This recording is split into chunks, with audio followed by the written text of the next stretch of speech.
ہے مقام رسول اللہ کا جھنڈا، اجلی باریوں سے اس میں کالی بیماریاں زیادہ میں وہی ہے آج ان کے جانشین ارشد کے ہاتھوں میں۔ ارشد مدنی۔ مغرب کی نماز انتہائی مختصر ہوگی، 3 رکعتوں میں 6-7 منٹ سے زیادہ نہیں لگیں گے۔ اس کے بعد دوسرا مجمع کی نماز پڑھ لیں۔ یہ درمیان کی رو خالی ہے، سامنے کا حصہ خالی ہے۔ میں خدمت والے بچوں سے گزارش کروں گا اس کو نماز پڑھنے کے لائق کر دیں۔ یہ پاک ہے، اگر آپ کے پاس کوئی رومال آسانی ہو۔ دیکھیے بڑی دیر سے اسٹیج سے آپ کو اچھی باتیں، تاریخی باتیں، جماعت کی باتیں، آپ کے فائدے کی باتیں بتائی جا رہی ہیں۔ اب پروگرام ہمارا انتہائی مختصر بچا ہے، چند منٹ کے بعد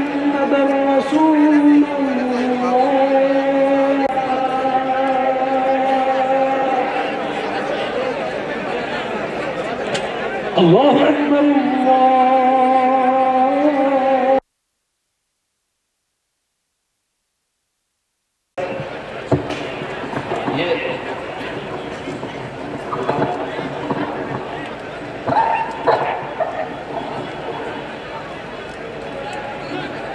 دیکھیے یہاں سے اذان ہوگی۔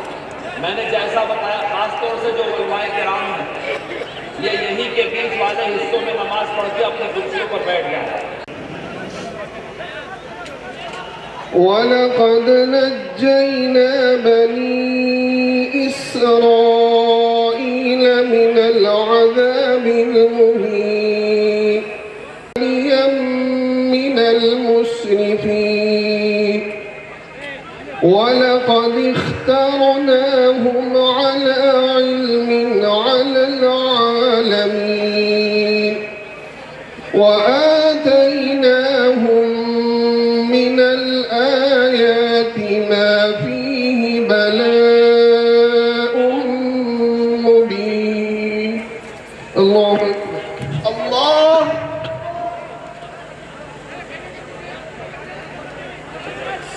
سمع اللہ لمن حمدہ ربنا لک الحمد۔ اللہ اکبر۔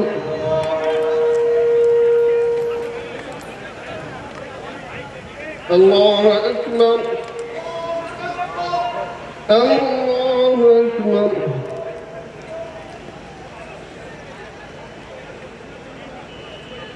اللہ اکبر۔ الحمد للہ رب العالمین۔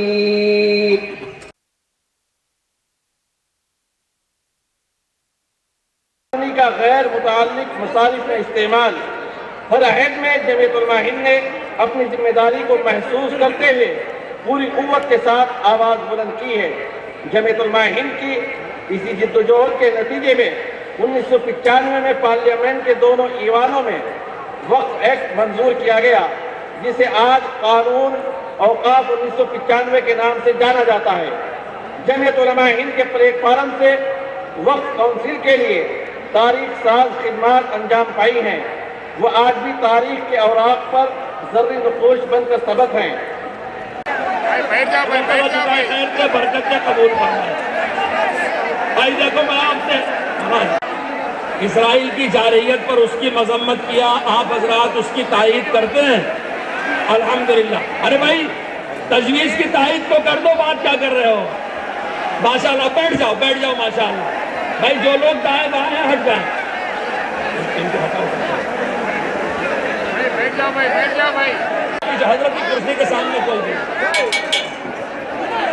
جی، اور اس کے ہمارا ایسا اگر ایک ہی جگہ بھیڑ رہی تو تب جائے گا۔ حضرت کی کرسی کے پیچھے لوگ ہو جائیں، پروگرام چلانے دیں۔ پروگرام پوری دنیا دیکھ رہی ہے، آپ نہ سمجھیں کہ صرف آپ ہی ہیں۔ کڑپا کی نیک نامی پوری دنیا میں ہے ماشاءاللہ، پوری دنیا پروگرام دیکھ رہی ہے۔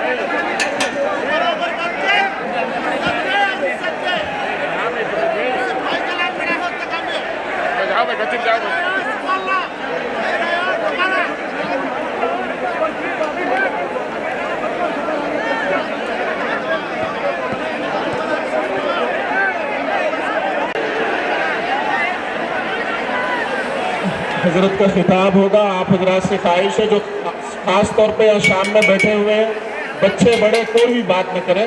2 منٹ خاموش بیٹھو بیٹا, بیان شروع ہوگا.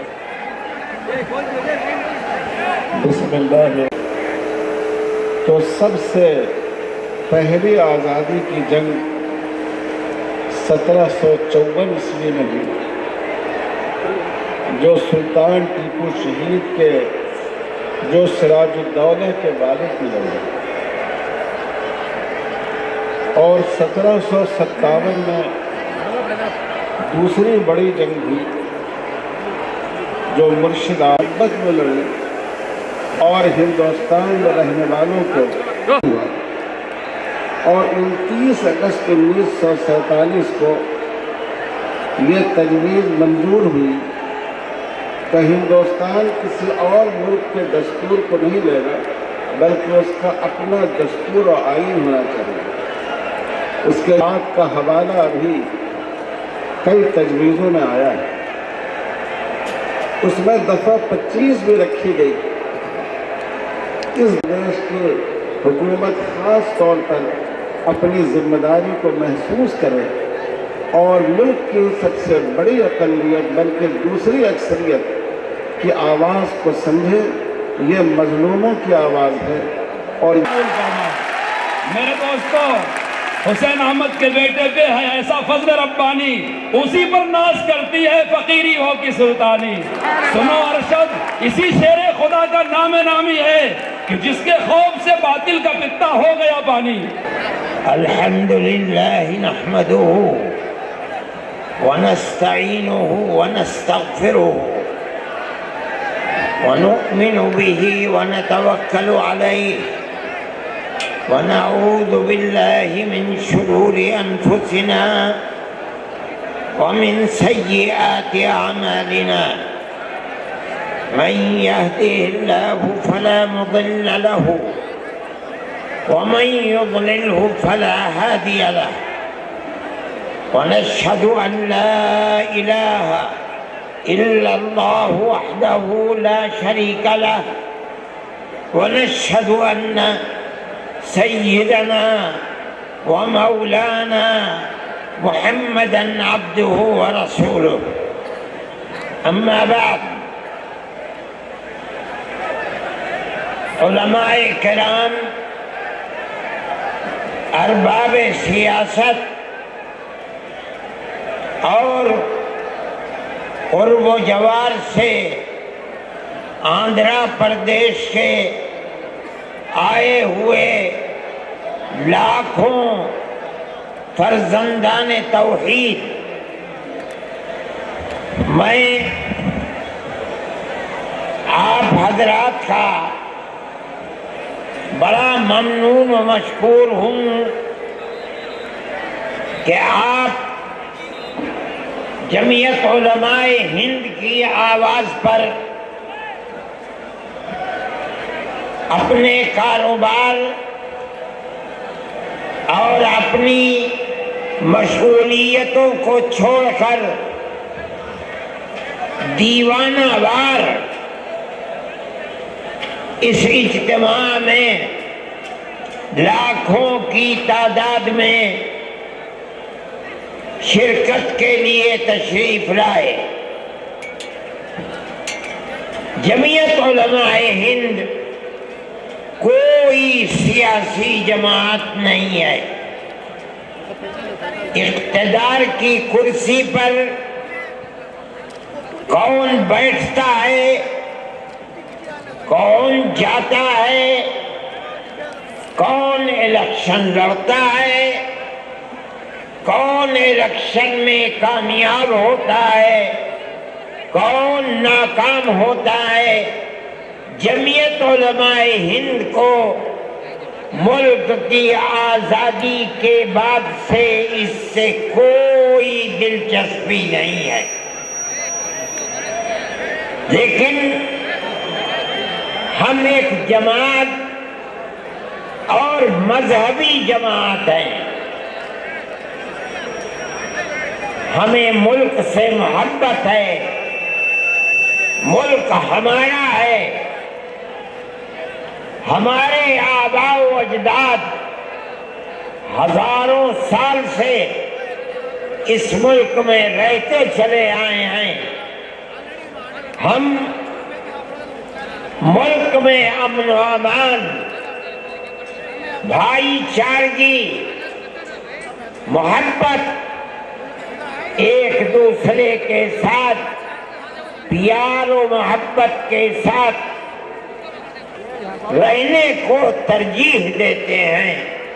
اور ہم یہ سمجھتے ہیں کہ جب تک ملک میں پیار و محبت رہے گا ملک چلے گا اور عزت و آبرو کے ساتھ چلے گا. اگر پیار و محبت کو آگ لگ گئی، ایک دوسرے کے دکھ اور سکھ میں شریک ہونا چھوٹ گیا تو یہ ملک برباد ہو جائے گا، تہس نہس ہو جائے گا. ہم نے اسی لیے آپ کو دعوت دی تھی. اگرچہ حضرت مولانا خالد صاحب نے ملک کی آزادی کے سلسلے میں آپ کے سامنے حقائق کو رکھا ہے، آپ نے سنا ہے، لیکن یہ بات بھی بتائی کہ ہم نے دلی کے اجلاس میں یہ سمجھ کر کہ ملک کی حکومت جو یکساں سول کوڈ یعنی یونیفارم سول کوڈ کا نعرہ بلند کر رہی ہے، وہ گورنمنٹ اس وقت اپنے پیر کے اوپر کھڑی ہوئی نہیں ہے.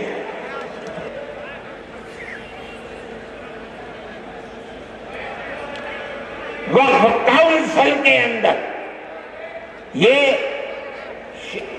دفعہ نمبر 9 بل کی صفحہ نمبر 5 سینٹرل وقف کونسل، اس کے 22 ممبر ہوں گے. یہ دوسری چیز ہے، ان 22 ممبران کے اندر وہ کیا کہتے ہیں؟ نمبر 1 9B کہتے ہیں 3 ممبران پارلیمنٹ ہوں گے. ان کا مذہب کیا ہوگا؟ کچھ نہیں ہے. پھر فرماتے ہیں 2 جج ہوں گے، مذہب کی کوئی قید نہیں. 3 اور 2 5. 1 وکیل ہوگا جس کو گورنمنٹ لے کر آئے گی، مذہب کی کوئی قید نہیں. 6 4 وقف کے ماہر ہوں گے، مذہب کی کوئی قید نہیں. 6 اور 4 10. مرکزی حکومت کا 1 ملازم ہوگا، مذہب کی کوئی قید نہیں ہے. 11 اور 1 انچارج اس کا یونین منسٹر ہوگا. 12 کوئی قید نہیں. اور پھر لکھتے ہیں 9C کے اندر 10 مسلمان ہوں گے. آپ کیا سمجھے؟ مسلمانوں کا وقف بل ہے جس کو لا رہے ہیں، لیکن اس کے اندر 10 مسلمان اور 12 غیر مسلم ہیں. مسلمانوں کی تعداد کم کیوں ہے؟ اگر ووٹنگ ہوگی اکثریت کدھر جائے گی؟ وقف ہمارا ہے، ہمارے باپ دادا کا ہے. جس طرح ملک کی آزادی کے بعد سے آج تک وقف کونسل کے اندر، وقف بورڈ کے اندر سب کے سب ایک یونین منسٹر کے علاوہ سارے مسلمان ہوتے تھے. گورنمنٹ کی طرف سے ان کو داخل نہیں کیا جاتا تھا, ان کا الیکشن ہوتا تھا. آپ کو وہ قانون کیوں خلاف لگتا ہے؟ ہمارے باپ دادا کا وقف ہے. مسلمان اس کے انچارج ہوں گے, مسلمان ان کے اپنے اوقاف کے رکھوالے بنیں گے. ہم اسی لیے اس کی مخالفت کرتے ہیں. اور آگے چلیے, فرماتے ہیں وقف کے بارے میں